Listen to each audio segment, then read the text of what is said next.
அகர முதல எழுத்தெல்லாம் ஆதிபகவன் முதற்றே உலகு. நெஞ்சமெங்கும் நிறைந்திருக்கும் அன்பு நெஞ்சங்களுக்கு எனது அன்பார்ந்த வணக்கம். நான் உங்கள் 5ஆம் தலைமுறை ஜோதிடர் ராம்குமார் ராஜேந்திரன். இன்னைக்கு நம்ம பார்க்கக்கூடிய தலைப்பு, கன்னிராசி அன்பர்களுக்கு நடக்கவிருக்கும் செவ்வாய் மற்றும் குரு ஆகிய 2 கிரகங்களுடைய சேர்க்கை. உங்களுடைய ராசிக்கு 9ஆம் இடமான பாக்கியஸ்தானத்தில், அதாவது இந்த ரிஷப ராசியில் நடைபெறவிருக்கும் இந்த 2 கிரகங்களுடைய சேர்க்கை. இந்த நிகழ்வானது 11/7/2024 முதல் 25/8/2024 சுமார் 45 நாட்களுக்கு நடைபெறவிருக்கு. இந்த நிகழ்வானது சுமார் 12 ஆண்டுகளுக்கு பிறகு நடைபெறவிருக்கு. ஸோ இது ஒரு அரிதான யோகம், அரிய வகையான ஒரு பாக்கியம் என்றே கூப்பிடலாங்க. ஸோ இந்த நிகழ்வு கன்னிராசி அன்பர்களுக்கு எந்த விதமான அற்புதத்தை கொடுக்க போகுது?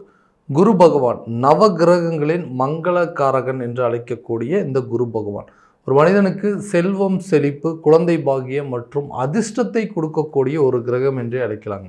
அடுத்ததான் இந்த செவ்வாய் பகவான் நவ கிரகங்களின் தளபதி என்று அழைக்கக்கூடியவர்.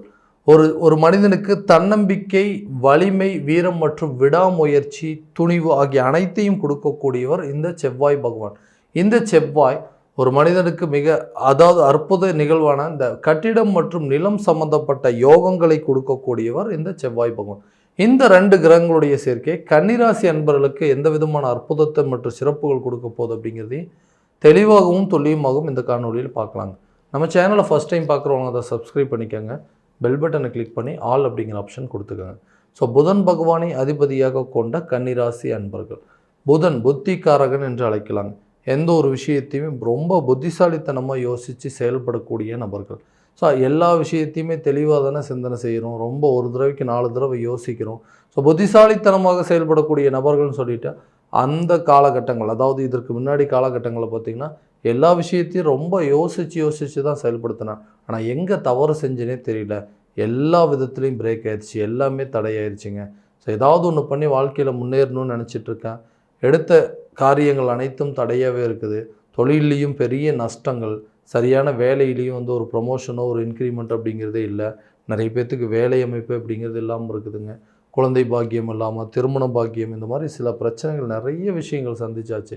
ஒரு விஷயத்தை முயற்சி பண்ணும்போது இந்த தொழில் ரீதியாக எடுக்கக்கூடிய முயற்சிகள் அப்படின்னு எடுத்தோம், எல்லாத்தையும் யோசிச்சாச்சு, எல்லா பிஸ்னஸையும் பண்ணியாச்சு, ஆனால் இதில் பெரிய இம்ப்ரூவ்மெண்ட் அப்படிங்கிறதே இல்லைங்க.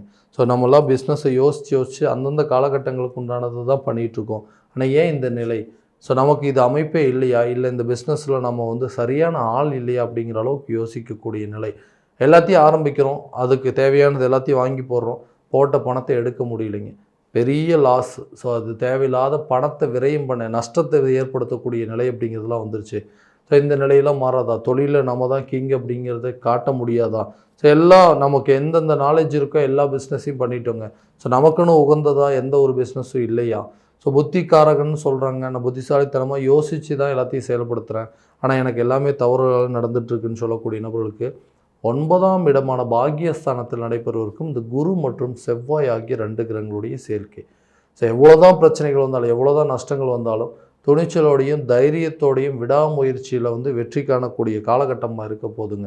ஸோ இந்த நேரத்தில் இந்த பிஸ்னஸை பண்ணி முடித்து அதில் வெற்றியை கண்டு அது மூலமாக நல்ல லாபத்தை ஈட்டி கொடுக்க. நீங்களாம் எப்படிங்க இந்த பிஸ்னஸ் பண்ணுறீங்க, உங்களுக்கு தான் இதில் அனுபவமே இல்லையே, இல்லை எல்லாத்தையும் அவ்வளோ யோசிச்சிங்க, ஆனால் எந்த காலகட்டங்கள் என்ன தவறு பண்ணீங்க, எல்லாத்தையுமே யோசித்து தானே பண்ணுறவங்க, உங்களுக்கே இந்த நிலை அப்படின்னு சொல்லி மற்றவங்க பார்த்து நம்மள ஏளனமாக பேசக்கூடிய நிலை அப்படிங்கிறது வந்துடுச்சு. அந்த நிலை அனைத்தும் மாறப்போகுதுங்க. உங்கள் பிஸ்னஸில் கண்டிப்பாக நீங்கள் கிங் அப்படிங்கிறத நிரூபிக்கக்கூடிய காலகட்டமாக இருக்க போது இந்த குரு மற்றும் செவ்வாய் ஆகிய 2 கிரகங்களுடைய சேர்க்கை. வேலை ரீதியாக வேலை அப்படிங்கிறது எனக்கு கிடைக்கவே மாட்டேங்குதுங்க, நிறைய வேலையை தேடிட்டோம், நிறைய வேலை மாற்றங்கள் அப்படிங்கிறது பண்ணிட்டோம், ஆனால் அந்த வேலையில் எந்த ஒரு பெரிய சக்ஸஸ் என்னால் பண்ண முடியல, நிறைய யோசித்து ஒவ்வொரு விஷயத்தையும் பண்ணுறான். ஒரு வேலையை என்கிட்ட கொடுத்துட்டாங்கன்னா அதில் எந்த விதத்துலேயும் சிறு தவறு கூட நடந்துடக்கூடாதுன்னு சொல்லி பார்த்து ஒவ்வொன்றும் வேலை செஞ்சிட்ருக்கேன். ஆனால் மற்றவங்க என்னை குறை சொல்லக்கூடிய அளவுக்கு என்னுடைய நிலை மாறிடுச்சு. எப்படா என்னை அந்த வேலையை விட்டு அனுப்பலாம், வேறு யாராவது புதுசாக அந்த இடத்துல எடுக்கலாம், இல்லை என்னோடய பதவிக்கு அவங்க வரணும் அப்படிங்கிற அளவுக்கு முயற்சிகள் பண்ணிகிட்ருக்காங்க. ஸோ இந்த மாதிரி பிரச்சனைகள்லாம் இருக்கிறனால என்னால் இந்த வேலையை கான்சன்ட்ரேட் பண்ணி செய்ய முடியல, இந்த வேலையை விட்டுட்டு வேறு ஒரு கம்பெனிக்கு போயிடலாம் அப்படிங்கிற மாதிரி நிறைய யோசிச்சுட்டேங்க. ஸோ இந்த விஷயங்கள்லாம் மாறாதா? வேலை செய்கிற இடத்துல நானும் ஆறாமல் நிம்மதியாக ஒரு இடத்துல வேலை செய்ய முடியாதா? இந்த பிரச்சனைகள்லாம் தீருமான்னு சொன்னால் கண்டிப்பாக இந்த காலகட்டங்களில் நல்ல ஒரு அமைப்பை ஏற்படுத்தி கொடுக்கக்கூடிய ஒரு பாக்கியம், அதாவது இந்த பாக்கியஸ்தானம் அப்படின்னு சொல்கிற இடத்துல சம்பள உயர்வு மற்றும் பதவி உயர்வு வருவதற்கான வாய்ப்புகளாக இருக்க போகுது. ஸோ புதிய வேலையை தேடக்கூடிய நபர்களுக்கு இந்த காலகட்டங்களில் உங்களுடைய எக்ஸ்பீரியன்ஸுக்கு தகுந்த மாதிரி ஒரு ஜாப் கிடைக்கிறதுக்கான சூழல், அதே போல் சம்பளம் அதிகமாக கிடைக்கக்கூடிய வாய்ப்புகள் அப்படிங்கிறதுலாம் கண்டிப்பாக உருவாகுங்க. வெளிநாடு சம்மந்தப்பட்டு எடுக்கக்கூடிய முயற்சிகள் இந்த காலகட்டங்களில் நல்ல ஒரு வெற்றி அப்படிங்கிறது கொடுக்குங்க. ஸோ திருமணம் ரீதியாக இருக்கக்கூடிய சில தடைகள், திருமணம் அப்படிங்கிறதே ஒரு பெரிய பிரச்சனையாகவே இருந்துகிட்ருக்குங்க. திருமணம் எப்போ தான் நடக்கும், எல்லா விதமான பிரச்சனைகள், எல்லா விதமான தடைகள் அப்படிங்கிறது சந்திச்சிட்டேன். நானாக ஒரு வாழ்க்கையை தேடி போனேன், அதுவுமே சரியாக நடக்கலை. எனக்குன்னு புதுசாக ஒரு வாழ்க்கை அமையுமா, அந்த வாழ்க்கையிலையாவது என்னால் ஃபுல்லாக நிம்மதியாக இருக்க முடியுமா, ஏன்னா நான் ஆசைப்பட்ட வாழ்க்கை தான் எனக்கு கிடைக்கல, அட்லீஸ்ட் அதுவும் அமையிற வாழ்க்கையாவது எனக்கு நல்லா இருக்கும்னு பார்த்தா அந்த நிகழ்வும் எனக்கு நடக்க மாட்டேங்குது.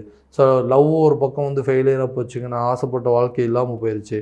ஸோ புதுசாக வீட்டில் பார்த்து கல்யாணம் பண்ணி வைக்கக்கூடிய ஒரு பெண்ணையாவது முழுமையாக லவ் பண்ணி நல்ல வாழ்க்கையில் நல்ல நிலையில் இருக்கணும் அப்படின்னு யோசிச்சுட்டு அதற்குண்டானபடி முயற்சி எடுத்திருக்கோம், அதுவுமே எனக்கு நடக்க மாட்டேங்குது. ஏன் இந்த நிலை, ஸோ இப்படியே தான் இருக்கணுமா, இதனால தான் எனக்கு இந்த பிரச்சனைகள்லாம் நடந்துட்டுருக்கான்னு சொல்கிறவங்களுக்கு இந்த காலகட்டங்களில் திருமணம் சார்ந்த ஒரு நல்ல முயற்சிகள் அப்படிங்கிறது வெற்றி கொடுக்குங்க. ஸோ திருமணம் கூடிய விரைவில் சுப நிகழ்வுகள் நடப்பதற்கான வாய்ப்புகள் அப்படிங்கிறது உங்களுக்கு நடக்க போகுதுங்க. அடுத்தது இந்த குழந்தை பாக்கியம், குழந்தைங்க அப்படிங்கிறது ரொம்ப நாளாக இல்லாமல் இருக்குங்க. போகிற இடம் வர இடம்லாம் எங்களை பார்த்து குறை சொல்லக்கூடிய நிலை அப்படிங்கிறது வந்துடுச்சு.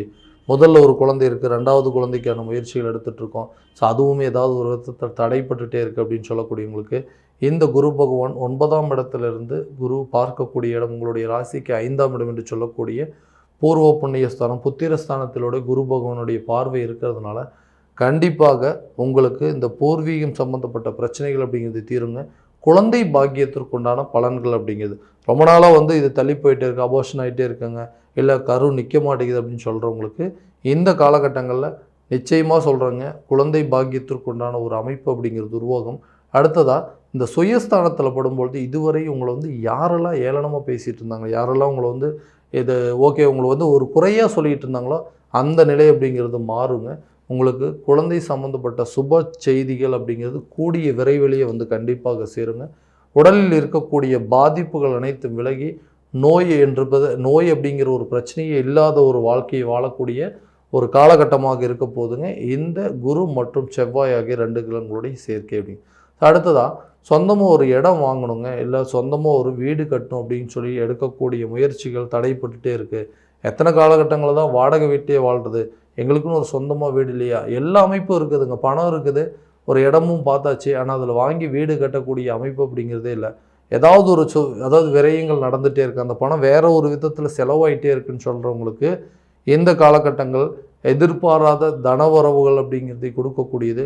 பாக்கியஸ்தானம் அப்படின்னு சொல்லக்கூடியது ரொம்ப நாளாக ஒரு வீடு கட்டணும் அப்படின்னு சொல்லிட்டு ஒரு பிளான் எல்லாம் போட்டு வச்சுருந்து ஒரு பேங்க் லோனுக்காக வெயிட் பண்ணிட்டு இருந்திருப்பீங்க இல்லையா, அந்த நிலை அப்படிங்கிறது. ஸோ இந்த காலகட்டங்களில் உங்களுக்கு கரெக்டான நேரத்தில் அந்த பணம் அப்படிங்கிற ஒரு பிரச்சனை தீர்ந்து உங்கள் கைக்கு அந்த பணம் சேரக்கூடிய அமைப்பாக இருக்க போது இடம் வாங்குறதுக்கான வாய்ப்பு, நிறைய இடம் பார்த்துட்டேங்க, மனசுக்கு திருப்தியாகவே இல்லை, ஸோ புதுசாக ஒரு இடம் அப்படிங்கிறது தேடிகிட்டே இருக்கிறேன், அது கிடைக்குமா அப்படின்னா கண்டிப்பாக முயற்சி பண்ணுங்கள். இந்த நேரத்தில் ஒரு நல்ல இடம் சம்மந்தப்பட்ட சில பிரச்சனைகள் அப்படிங்கிறது தீர்ந்து புதுசாக இடம் வாங்குறதுக்கு பூர்வீக சொத்துக்கள் அனந்தமிகு மூலமாக பயங்கர பாதிப்பு இருக்குங்க. பூர்வீகம் என் கைக்கே வரல, எல்லாமே விலங்குகளாக இருக்குது, கோர்ட்டு கேஸ் வரைக்கும் போயிட்டாங்க, இந்த பிரச்சனைகள்லாம் தீர்மானா இந்த 5ஆம் இடத்துல அதாவது மகர ராசியில் இந்த குரு பகவானுடைய பார்வைப்படும் பொழுது பூர்வீகம் சம்மந்தப்பட்ட பிரச்சனைகள் அனைத்தும் கண்டிப்பாக தீருங்க. அடுத்ததாக உங்கள் குழந்தைகளுடைய கல்வியில் நல்ல ஒரு முன்னேற்றம் அப்படிங்கிறது, அவங்களுடைய படிப்பை பார்த்து நீங்களே மகிழ்ச்சி கொள்ளக்கூடிய ஒரு தருணமாக இருக்க போது நல்லா படிப்பாங்க, அவங்க படிப்பை பார்த்து நீங்களே ஓகே நல்லா படிக்கிறாங்க மன நிறைவு அப்படிங்கிறது உங்களுக்கு ஏற்படும். குழந்தைகளுடைய கல்வி சார்ந்த சில சுபவிரிய செலவுகள் அப்படிங்கிறது கண்டிப்பாக உருவாகுங்க. அடுத்ததாக உயர்கல்வி படிக்க வைப்பதற்கான வாய்ப்புகள், வெளிநாடு சென்று படிக்க வைப்பதற்கான யோக காலகட்டமாக இருக்க போது இந்த 9ஆம் இடத்தில் நடக்கக்கூடிய குரு மற்றும் செவ்வாய் ஆகிய 2 கிரகங்களுடைய சேர்க்கை ஒரு அரிதான யோக காலமாக இருக்க போதுங்க. இந்த காலகட்டங்களில் கரெக்டான விதத்தில் முயற்சி பண்ணிங்க அப்படின்னா எல்லா விதமான வெற்றிகள் அப்படிங்கிறது கண்டிப்பாக உங்களுக்கு கிடைக்குங்க. ஸோ இதெல்லாம் பார்த்ததெல்லாம் பார்த்தீங்கன்னா கோட்சார பலன்கள் மட்டும்தாங்க. இந்த பலன்கள் அனைத்து உங்களுக்கும் கரெக்டாக நடக்கும் அப்படின்னா உங்களுடைய ஜனன ஜாதகத்தோடு ஒப்பீடு செஞ்சு உங்களுடைய திசாபுத்திகள் எப்படி இருக்குது, கிரக அடைவுகள் எப்படி இருக்குது அப்படிங்கிறதெல்லாம் தெரிஞ்சுக்கிட்டு அதற்குண்டானபடி ஒரு ஸ்டெப் எடுத்தீங்க அப்படின்னா கண்டிப்பாக சக்ஸஸ் அப்படிங்கிறது நடக்குங்க. ஸோ உங்களுடைய ஜாதகம் எங்கிட்ட பார்க்கணும் அப்படின்னு ஆசைப்பட்டீங்கன்னா கீழே இருக்க நம்பருக்கு காண்டாக்ட் பண்ணி அப்பாயின்மெண்ட் ஃபிக்ஸ் பண்ணிக்கோங்க.